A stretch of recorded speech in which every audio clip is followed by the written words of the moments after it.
Why is it so hard to find reliable answers to parenting questions? How is it in 2022, parents still search on Google for answers from strangers? Well, now there's a better way. Introducing the Good Inside membership, an expert-guided, community-powered platform redefining modern parenting. In our library, you'll find hundreds of bite-sized videos, articles, scripts, and workshops tackling the trickiest parenting topics. And it doesn't stop here. We've created a private community guided by me, Dr. Becky, and coaches trained in the Good Inside parenting method.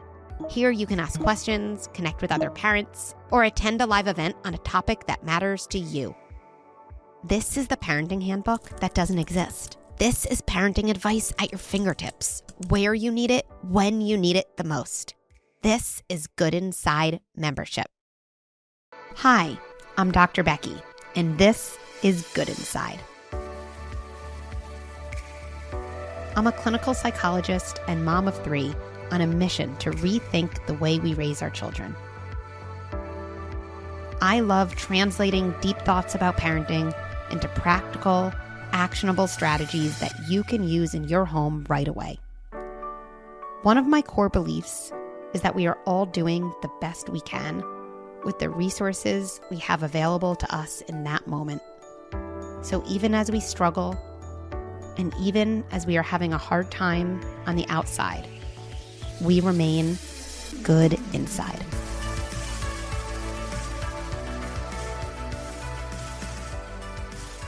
I am honored to be speaking today with Kara and Greg Olsen. Greg is a former NFL tight end, and he and his wife, Kara, share their parenting journey with their 10-year-old son, TJ, who was born with congenital heart failure and recently went through a heart transplant surgery. We talk about how this has impacted their family, what they've learned about their partnership, how they've watched TJ embody the idea of resilience, and how they've supported their other kids, Talbot and Tate, along the way. This conversation left me with tears, with laughter, and with so much optimism. With all of that in mind, let's jump in.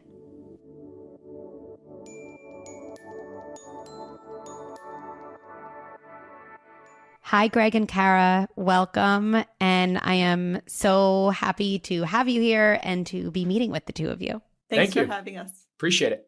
Tell me a little bit about yourselves, about you, about your family, about kind of the things that are going on for you right now. Yeah, so we're Greg and Kara Olsen. We live in Charlotte. We have 3 young kids. We have a 10-year-old boy named Tate. We have 8-year-old twins, TJ and Talbot. I just retired 14 years playing in the NFL. So now I am around more and we're adjusting to what that looks like. And Kara and I have been married since 2009. We met at the University of Miami, and we've been on this journey together ever since. From there, tell me about kind of the latest things on your parenting journey. Well, this year's been pretty eventful. We moved to Seattle for Greg's last season with the Seahawks. So we took the kids, moved them across the country, enrolled them in a school out there, which then went remote. So we did remote learning out there. We were going to live in a high rise in the city of Seattle and kind of live a very different life than what we typically live in the suburbs of Charlotte. So we were super excited about it. We were excited about the journey. The kids were excited. But obviously, as it turned out, it was way different than we expected. But I will say we did enjoy it. We made the most of it. We learned a lot about ourselves, our family. And the kids have nothing but the best things to say about their experience out there. So I am thankful for that. But I was also thankful to come home in January. So yes. Came home in January. Greg retired a couple weeks later. Had a ceremony over at the Carolina Panthers Stadium in March, which was wonderful. And he hung up the cleats. So we thought that was kind of like turning the page. And then in May, the kids were kind of getting close to finishing up their, Tate was in 4th grade and our twins were in 2nd. And our twin son, TJ, he started feeling a little, he was just acting. I wouldn't say he wasn't feeling poorly. He was acting out of sorts. Things were just not normal. We felt like he was just a little sluggish. He was a little irritable. I thought it was maybe just the end of the school year. I'm tired. We've moved. I'm ready for summer. We brought him into the cardiologist just for a checkup. saying he's just acting a little out of sorts. And sure enough, that afternoon, they told us he is in heart failure. He was born with a serious congenital heart defect called hypoplastic left heart syndrome. So he had already gone through 3 open heart surgeries. Wow. Early on in his life. And then he had a pacemaker put in, and he's had multiple different procedures, but he was living a really, really decent quality of life and feeling good and pretty normal, quote unquote normal. So it stunned us when they had told us that back in May, and they immediately put him into the hospital, put him on a medication called milrinone that would help his heart function until he was put onto the transplant list. So this is, I'm not even going to try to summarize that because I feel like my emotions are taking over and getting in the way of my brain functioning normally. But it seems like this is this point, almost like a high point in like the family's lives. Like you're back in Charlotte. It's like amazing retirement. Greg, you can be home and be around. Yep. And TJ had some medical issues in the past, yet this thing that seemed like sluggishness was actually this huge threat to his life. It just went from this high to what I imagine is one of the lowest lows or panic moments. Yeah, sure. It really was the low of lows. When we took him into the doctor that day, we never imagined that what the chain of events that would unfold from that point on. You know, we thought they would alter his medicine. We thought maybe he had a little bug, right? We're living in this COVID world where people are sick all the time. And, you know, we thought there was a million reasons for, you know, his subtle, you know, kind of change of behavior. And that was not even on our radar, you know, and looking back, it was something that we always knew was a possibility. We knew that there's countless families who are born with children that have his condition, that heart transplant is down the road at some point. These, they call them single ventricle hearts. In essence, he literally has half of a functioning heart. They typically last a little longer. You know, his only lasted 8 years. You know, some of these kids last into the 20s, and, you know, some of them are in their early 30s. So we thought transplant, if we did have to go that route, was kind of down the horizon a little bit. So it came as a dose of reality that, you know, we're not only are we not going home from this doctor's appointment, we are going to the ICU and start the process of what is, you know, getting listed on the heart transplant list, which is a process in and of itself, and starting that wait for the call to have your 8-year-old son undergo a heart transplant. So I'm thinking about your emotions at that point. You're near, or I don't know if you're directly in the presence of TJ when you get this news, but he's around there, his emotions. Think about your other kids.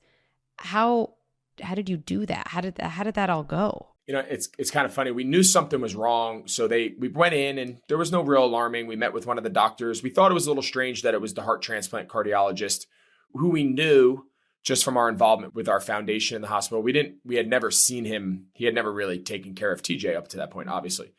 So it really wasn't until we came out of him getting his echo, and one of the nurses that we've known for a long time has become a dear friend, kind of met us in the hallway and said, "Hey, I'm going to take TJ, and Dr. Wallace is going to take you guys to his office to talk."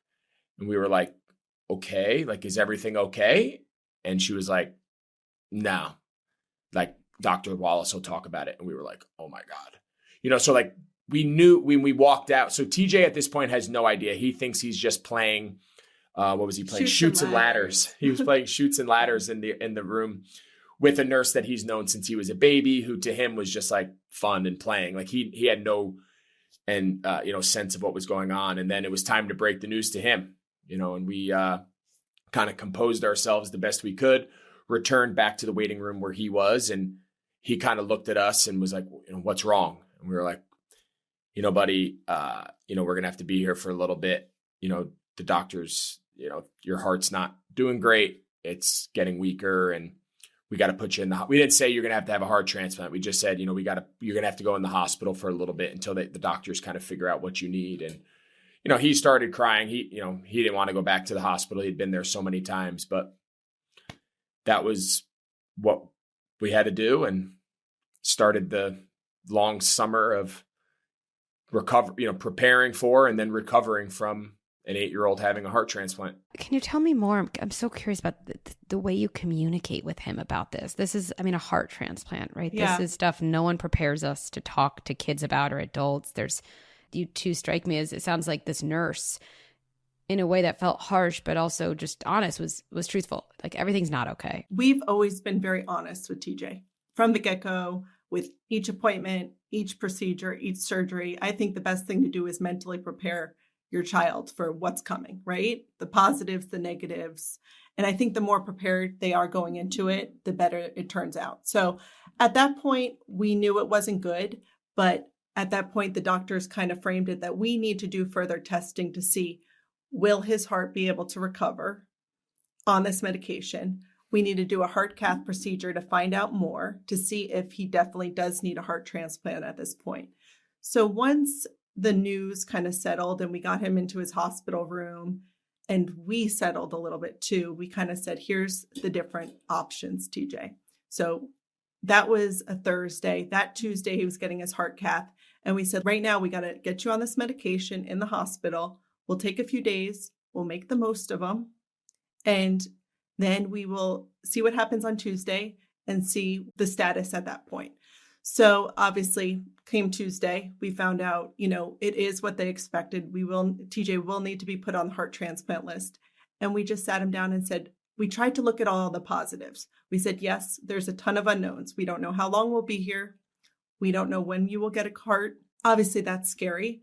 But we said, this is the best thing for you at this point. You're going to feel better. You didn't even know you didn't feel good, And I think we tried to put this positive turn on it, as did his doctors. And they also told us all the positives of this once we got further down the road, So I think as we were able to digest it, there was more and more positives that came from it. One of the things, Carrie, you just said that resonates with me so strongly is actually just naming what you don't know. Now, so many times we don't know things, and for the two of you, there's so many big unknowns with your kids, right? Where it might be something seemingly smaller with another family. And we often feel as parents like, well, I don't know, so I'm just going to leave that out. But that creates a lot of anxiety for kids. So actually being very definitive about kind of, here's what we know and here's what we don't know. But as soon as we say what we don't know, we've classified it. It kind of lives in a column. And I think you can take a little bit of a breath. So powerful for you to show up in such a sturdy way for him. What's going on for you in this moment when you're delivering this? That's a loaded question. I think what we kind of describe to people is the unfortunate benefit that we had with dealing with this news. While it did come as a sudden shock, right? We were not expecting it in this moment. Since the day he was born, we've lived 8 years in this world where we got bad news, then we got a little bit better news, and then we got bad news, and then we got a little better news. So unfortunately, I don't want to say we were numb to it, because we weren't. It wasn't like this out of the blue new world. Oh my God, our son. Mm-hmm. We had lived 8 years of this. This was our life. We've been in that hospital a million times. He had open heart surgery. He was 2 days old, right? We never held our little baby until he was, 3 weeks old. It was his chest, he was this big. And, so looking back to those moments, 8-9 years ago, I would say those moments prepared us for this moment where we knew the only way of going forward was to find little wins, right? Not every day is going to be a win, but there is a win within every day. Can we stack enough wins? Can we stack enough good days that we can at least move forward, right? We're going to take a couple steps back, but when you stretch it out over the time frame, as long as we continue to move towards our desired outcome, both short-term and long-term, it allowed us to go to bed every night and wake up with some hope. And I think all we ever asked for from our doctors were just are we good? I know things aren't perfect, but are we okay? Is today a good day? Can we build on this? Are we moving in the right direction? Whether it was waiting for his biopsy scores about his rejection levels when we were trying to get him on the transplant list, there's a wide range. If you have a lot of antibodies, which they thought he might have from all his blood transfusions following his surgeries, if his body had built up a ton of rejection, it limits the amount of organs that match. Thankfully, he had a really common blood type. He was big. He had no liver failure. He had no kidney failure. So like all these boxes that we were checking, they didn't fix his heart, but they made the possibility of getting him a heart safely and recovering from it incrementally better as we went. And like to us, those were the wins we had to cling to, right? We couldn't wake up one day and say, his heart's better. It wasn't going to happen. That just wasn't a reality that we could accept. So we had to find other things to cling to for us, but more that we could then put on this positive, optimistic space for our 8-year-old who's living in the walls of a hospital, who kind of understands, but also doesn't understand why he's not home with his brother and sister enjoying summer, right? Like we didn't have the perfect answers. Fortunately, we've done this now for 8 years with this poor kid, and we kind of knew what to tell him. We knew what not to tell him. We knew what bothers him. We knew what didn't bother him, just from experience. Wow. Tell me a little bit more about TJ. He is, I always say, he's amazing. He was a challenging baby, obviously, with everything he went through. He didn't feel great. I'd say that's an understatement, but yes. He was. But he is now the easiest kid. He is such a glass half full, see the positive side. Like right now, he has a procedure on Thursday, a scheduled procedure. But routine, like nothing crazy. So we did a COVID test yesterday after school, and today I homeschooled him, and I'll homeschool him tomorrow. And he's just like finds the positives in everything. We took a bike ride. Not it was like poor me, not like, why do I have to do this? Why can I not be at school with my siblings and my friends? Why can't I go to baseball practice last night? Like, he's just like, okay, sounds good. Let's take a bike ride for recess. So we took a bike ride this morning after him and Kara did like their morning session of school, and fortunately we have a lot of experience because we did it for 3 of them last year. It was a lot easier doing one today, I'll tell you that. I didn't do it, but Kara did it. So I said I took credit for something I didn't do, which is fine. But we just rode around our neighborhood. I mean, we didn't ride the Grand Canyon, right? Like it wasn't anything out of the ordinary. It was like he was riding through the Grand Canyon. He had his mom and his dad, and we were taking a bike ride, and his brother and sister were out at school, and he wasn't. And it was the best thing he'd ever done, right? Like that's TJ. Wow. Sounds like he has like a zest for life. He does. Yes. And maybe this does just reveal my lack of education around how these things go. But I hear heart transplant surgery. Now I'm hearing school, baseball, riding a bike. So I feel like there's a lot of dots there, for me at least. Can you connect some of them? And then you factor in COVID, right? So yes. that world does change. So, 2 years ago, TJ would be in school today, would be in school tomorrow, be in the hospital 5 a.m. on Thursday, be put to sleep, do a biopsy, 1 o'clock, go home, and then Friday go back to school. Mm-hmm. That's normal. Obviously, nothing about this world is normal now. So he's home and he's quarantining and COVID testing and whatnot. But as far as all the other stuff, like we didn't know if we were going to be in the hospital 4 months. It turned out we got the heart in 8 days. It's a complete shot in the dark. It's a long formula of data and whatnot that gets put into this like big system. I won't bore you with the details. And then when we were getting ready to come home, we didn't think he would be home from the hospital before school started. He was home for Father's Day. Wow. So you're talking middle of June. He had his surgery on June 4th and he was home 11 days later. June 15th. Mm-hmm. It's bananas. I mean, I'm trying to wrap my mind around that. We still haven't wrapped our minds around it, and we lived it. They pretty much said, Kara, based on his other surgeries, this is an easier surgery than what he's been through. Because his body is getting, for the first time since the night he has never in his life for 1 minute had a fully functioning heart in his body. He wasn't born with one. 2 days later, they in essence just reworked to the entire heart so that just one chamber does the whole thing. Then at 6 months, they tinkered around again. At 2 years, they tinkered around again. And then that was his finished system. That was his cardiac function for what it was. He's never experienced a minute of life until the moment he woke up from his heart transplant with a fully functioning heart. Mm-hmm. So they told us going in, like, obviously there's risk. There's risk in everything. But he's a great candidate. He's strong. He's healthy otherwise. And all those are the things that concern us when we go in and do heart transplants. It's usually the other things that get you. Liver failure, kidney failure, blah, blah, blah. So we get discharged in Father's Day, and they literally just told us, take it slow. His heart is not the problem. Now, he's got a fully functioning heart. That's not the problem. He's going to be weak. He's going to be tired. He's going to be irritable. He's on a ton of medicine. He's on steroids. He's on anti-rejections. Immunosuppressants. So keep him healthy. Keep him outside. Fresh air. Right? It was kind of like what we were told about COVID all along, right? Like keep him out of crowded spaces. If he's in a group, wear a mask.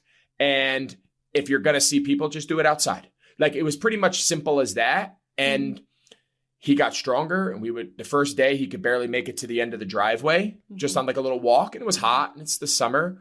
But we'd stay inside and play, and then he'd make a little further, a little farther. And today he probably rode his bike 2 miles, and he goes to baseball practice twice a week and played in his first tournament 2 weeks ago. And ran a mile the other day. Ran a mile in school the other day. He doesn't run the whole time. It gives him a little anxiety, but he finished.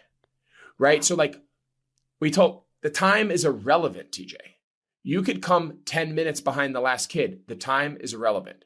You're able to do it for the first time in your entire life, right? Like those are huge wins. And when we're getting closer to school and the COVID stuff was still going on and the schools were making decisions, we asked our doctor, we're like, we'll do whatever you want. If you think he should be homeschooled, we'll homeschool him. If you think we should take whatever, just tell us what to do. And his transplant cardiologist said, send him to school. He wears a mask. We went and met with his teachers about like basic common sense. Like, does he need 4 kids to sit at his table? No. Can they keep hand sanitizer on? Like super easy stuff that we probably should all do anyway. We made those slight, classroom things. The teachers have been amazing, and knock on wood, he comes home every day thrilled to be there, and so far so good. I mean, it's the body's just, it's amazing. His body is remarkable. It's wild. What do each of you do kind of along the lines of self-care, taking care of yourselves? I can only imagine. Is self-care like a joke? Is that why you guys are laughing? Like, what is self-care? I don't know. I know. The other night we were like, we should try to go to dinner together. Let me look at our calendar, figure out which night works. You have 2 other kids. You have TJ. How do you not run yourselves into the ground? I don't know. Everyone's like, Kara, how are you still doing it? I think we have no other choice, right? Like Greg's dad was super tough on him. My mom was very tough on me growing up. Even like when her and my dad drove up the second we found out the news about TJ. And I'm not gonna lie, when I saw her, I just broke down, right? That's a mom's job. Of course. She had let me have my moment. And then she said, Kara, you are the mom. Everybody else is depending on you. You need to stay strong. If you fall apart, the entire unit falls apart. And I think like that sits so strong with me on a daily basis, right? Like as a mom, these kids need you. My husband needs me. Probably more than the kids. True. He doesn't even know where his socks are. So self-awareness. Yes, yeah. But I think that was the best advice. And I think growing up that way and having that foundation has led, and I think Greg has had a similar foundation too, of, you do what you got to do, right? Yeah. And I have a lot of faith too. And there's moments where I rely on God and say, give me the strength today. There's times and we lay in bed and we're like, did we screw it up today? Like, but that's normal, right? And I'm sure we did. I'm sure there were some days that we probably did. And whether we knew it at the time or not, we didn't want to screw it up, but we did the best that we could. I'm going to venture to say that I don't think anyone listening to this is going to say Greg and Kara sound like they really messed this whole thing up. Geez, I could have done a much better job. I don't think there's one person thinking that. Well, there was probably things like along the lines that if I look back and said like, even small things like, was I so frustrated with everything going on there? Did I like take it out on Kara? Or did I take it out on our other kids? Did I, did I let it blend into things that weren't related? Like it wasn't Kara or my other son's fault. And I'm sure it did. I'm sure at some point that happened. And I think to add to Kara's point, I think the one thing we've always tried to recognize, and again, not pretending that we've always been able to accomplish it, but Like we've had a pretty decent ability where each of us have had our moments, right? Each of us have had our times where we're like, it just isn't sitting right. And we're just kind of, it's getting the better of us. Very rarely have both of us had those moments at the same time. And whether we were conscious of it and made the corrections, or if it was just a product of being together a long time or whatever, like there was always one of us who could kind of like rally the troops a little bit and like find the silver lining and push forward and kind of like drag the other person by their hair and be like, let's go. There was never a day where we both laid in bed feeling sorry for ourselves. Because if the two of us felt sorry for ourselves, our kids had no chance. TJ or the other two, right? Like that wasn't fair to them. We had no time to pity party. Yeah, it sucked. It wasn't fair. We didn't ask for it, but guess what? Life's hard. The sooner you realize that, sometimes the better. And I think perspective, right? Like so many moments in our lives where, we're maybe complaining about these little things and you look back and sometimes life, you're put into perspective and you're like, okay, why was last week I was complaining about what happened on a baseball field? Or her, not me. Him. Or, oh my gosh, my kids didn't clean up after themselves, and it's these moments, and it's unfortunate that it's been at, I think, TJ's expense, but like you appreciate the little things. Like our marriage has become so much stronger and continues to be because of these moments. And we know we can do it together, right? As hard as it's been, you look back and you say, I did it. And I'm thankful for the journey and I'm thankful for the lessons from the journey. It's an amazing perspective the two of you have. And, what was going on for me, Kara, as you were talking about that breakdown moment is I think a lot about, I don't know, kind of this idea of multiple things being true at once, right? I think a lot of us grew up in homes where feeling a certain way like meant something characterological or you're not strong, these like big things, right? Versus I'm a strong mom who's a sturdy leader of my family, and I'm allowed to have moments where I'm breaking down, especially to people I feel, safe with. And what you're saying too, Greg, I think, where hopefully those moments just happen on different days. That's the most convenient, at least, right? You guys scheduled that. It seems like you got a good rhythm. So where are Tate and Talbot in this? Because growing up as a sibling of TJ, I imagine can feel tricky in a lot of ways, right? In terms of just some fear and anxiety, seeing this as a possibility, or also even, I'm sure TJ in some ways literally does get, quote, more attention. He needs, right? He does. And even if it is illogical to have feelings about this, our feelings don't respond to logic. They respond to themselves, right? So where's all that in your family? From the day TJ was born, that was a struggle that we had, right? I mean, the day we brought his sister home, we went back to the hospital with TJ, and we never even really got to traditionally bring her home in the sense that majority of people, like we brought our first son home. That was the idea of bringing your child home and all the stuff that goes along with it. TJ never had that. And to a degree, Talbot never had it either. We were kind of a house divided for 40 something days after they were born. It was in the middle of the season. TJ was at the hospital. Talbot was home with Tate. Fortunately, we had both of our families and we had a lot of help that could help navigate it, but nothing replaces mom and dad. And in our minds, if we were at the hospital, we were failing the other two kids at home. And if we were out having pizza with the other two kids, trying to have a sense of normalcy, we had like this tremendous guilt. Like it even kind of carried forward when TJ was in the hospital and everyone had kind of known locally, like what was going on.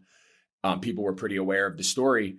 And like, we would try to make it a point where one of our family members, our parents, whoever it was, would go sit with TJ at the hospital and play when we were waiting for the transplant.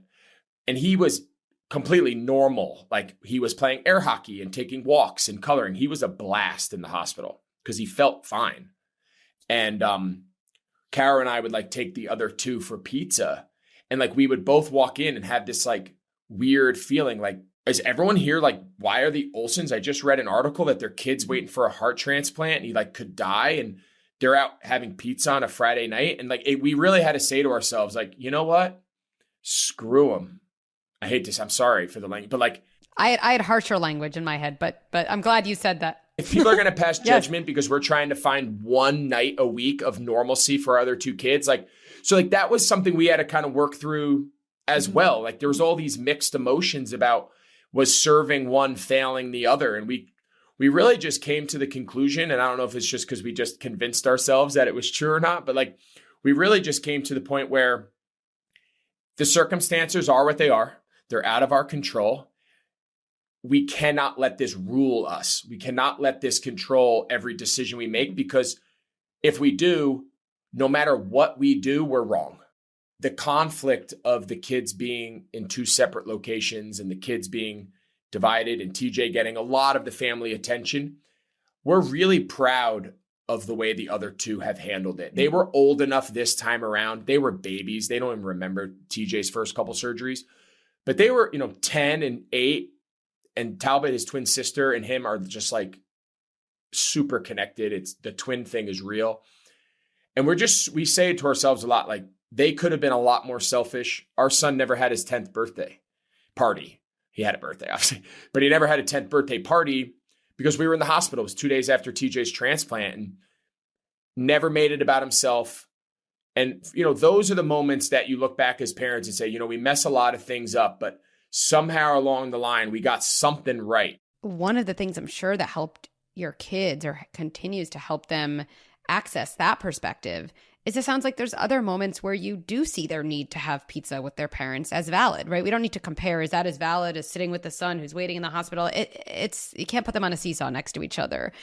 TJ has needs and Talbot and Tate have needs, and there's no exact equation to meet each one, but it sounds like you really do put forward the effort to say it is important that we show up and have pizza with you. Probably not just talking about TJ nonstop, probably talking about your life and what's going on. That matters. And then when there's times that we need you to understand that your birthday party is going to be on the back burner, well, when our needs are met sometimes, we can tolerate them not being met at other times. And it sounds like you were really able to do that. That's right. We tried. And I think to Kara's point earlier about our communication with TJ, we really tried to over communicate with the other two. Mm-hmm. We felt that the more they didn't feel things were kept from them, good or bad, the less they felt anxious about desiring that attention. Information doesn't scare kids. It's the absence of information. It's the same thing for adults. In the beginning of COVID, what was terrifying? That nobody knew anything about any of it, right? And once you learn information, even if it's not great information, our bodies can rally. We can say, oh, I get it a little bit. When you're left alone in the dark, literally, right, that's terrifying, especially for a kid. So I think it's such a powerful example. And for other families, I imagine, who have a kid going through medical issues, the idea that you're protecting your other kids by leaving them out of it, often completely well-intentioned, but ends up leaving those kids extraordinarily anxious. Yeah, right. No question. Because then your mind starts filling the blanks in, right? Right? Your imagination fills the darkness, to your analogy, right? We felt like if we told them the news, even if it was bad, it probably wasn't as bad as they could have made something up in their mind because we didn't tell them what was really going on. Yeah. So one of the things I've learned about the two of you is that you've done something larger coming out of what you've gone through with TJ and a desire to help others and support families. Can you tell me a little bit about that? So shortly after TJ's third open heart surgery, so this was 2014. The original idea? Yeah. Was after his first. So after he got out of his first surgery, so this was 2012, 2013. Mm-hmm. Yeah. We had brought TJ home, and we were in a position, fortunately, that we were able to bring him care into the home. We hired a nurse who lived with us for 6 months, which was the gap between him being discharged from the hospital and then going back for the stage 2 of what would be 3 open heart surgeries. And it was Kara's idea that, how cool would it be if we could bring this to everyone, regardless of how much it costs. So that was the birth of what's the Hardest Yard program, which is the program that we run here with Levine Children's Hospital, and we launched it in 2013. Mm-hmm. So we've gone on 8 years. We've been able to fully fund that all children, whether they have something small like a heart cath after they're born because they have a leaky valve or they have a hole in the heart, or something that's on the scale of severity, not crazy, serious, but not like life-threatening, all the way to a very, very critical, severe heart condition like our son had. Whatever the needs are medically can be served in the home through the Hardest Yard program upon discharge. There's no financial requirements. There's no background checks. We don't care how many people live in the house. We don't care where you live. We don't care how nice your house. None of that factors. It's completely medically based. It was really able to grow and grow due to the support we've had and our story kind of resonating with a lot of people. And just this past June, which is really funny how things come full circle. So this past December of 2020, we had a virtual opening of what is the Hardest Yard Congenital Heart Center. And it's a 22,000 square foot state-of-the-art multidisciplinary cardiac center here at Levine Children's Hospital in Charlotte.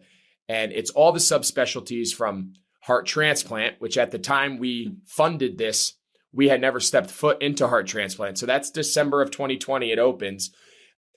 Lo and behold, we go take TJ for his appointment in May in the building, in the clinic that we helped build and opened 6 months earlier.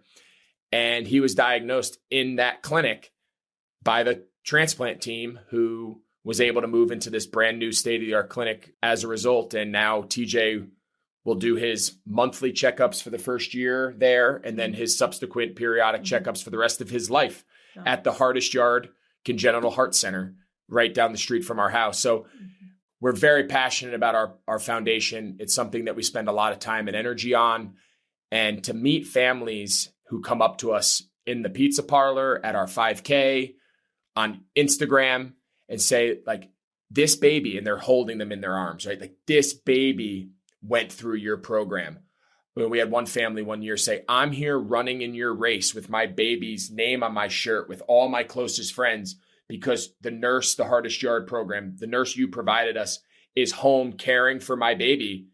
And my entire family is here. It's why we do it. I do want to take a quick moment and say that while we went through all this back in May, June, we had our parents, our brothers and sisters, like a friend developed a meal train, like every day. It was just so unbelievable.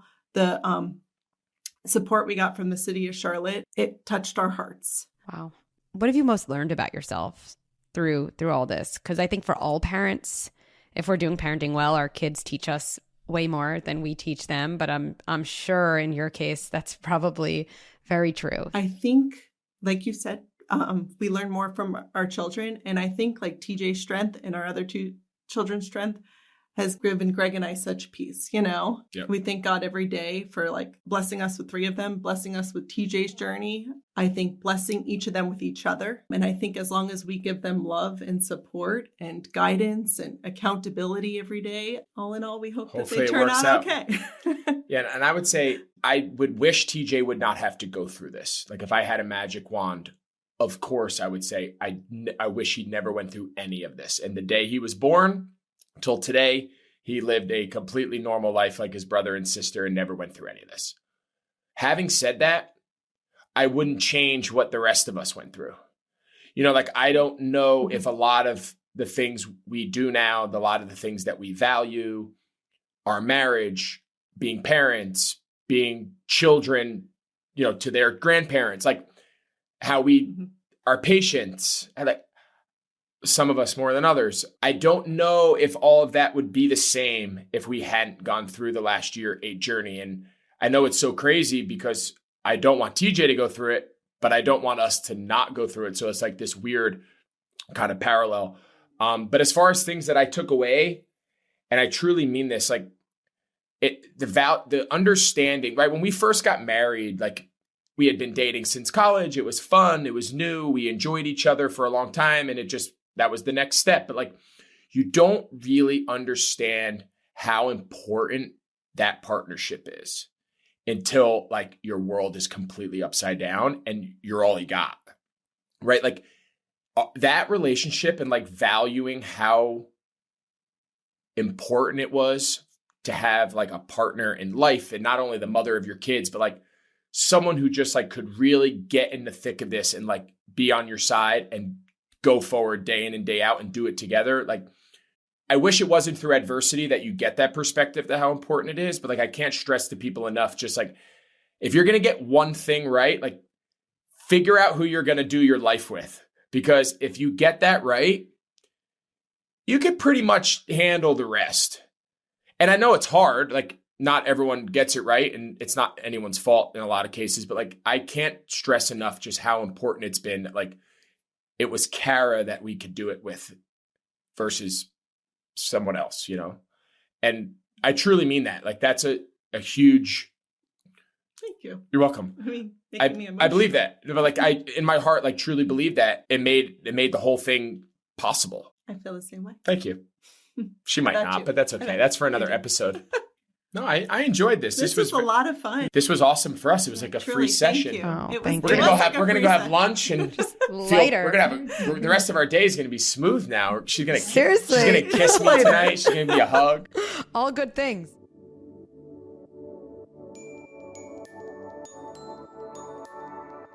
Wow. Greg and Kara, you are just amazing.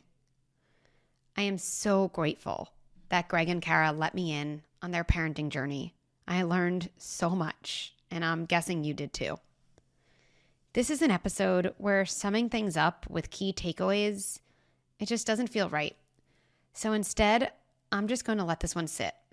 I know I'll reflect on themes of connection, truthful communication, resilience through distress, and I'll be thinking about the amazing Olsen family and their Hardest Yard Foundation. If you want to learn more about the Hardest Yard and the Olsen's newest charitable effort, Receiving Hope, check out r4r.org.